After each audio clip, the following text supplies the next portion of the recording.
ఈ బాబు వచ్చి మాకు మా శివయ్య గారి దొడ్లో ప్రార్థన పెట్టిన కాడి నుంచి నా చెల్లెల జీవితంలో, నా జీవితంలో, నా చిన్న చెల్లెల జీవితంలో జరిగిన కార్యాలు, దేవుని నామాన్ని మనం గణపరిస్తే మనల్ని దేవుడే గణపరుస్తాడు.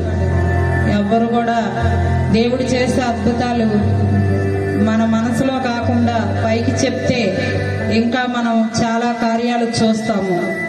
అందుకనే దేవుడు చేసిన కార్యం. మరి బిడ్డ వచ్చి మాకు ప్రతి వారం కూడా, ప్రతి బుధవారం కూడా అక్కడ వాక్యాలు చెప్తున్నారు. మరి నా బిడ్డలైతే ఈ బిడ్డ వచ్చేటప్పుడు నా కొడుకులిద్దరు కూడా సోమరపోతుల్లాగా, పనికిరాని వాళ్ళలాగా తిరుగుతున్నారు నా బిడ్డలిద్దరు. ఈ దైవజనుడు వచ్చిన కాంచి నా బిడ్డల్లో మార్పు వచ్చింది, చాలా మార్పు. అంటే దేవుడు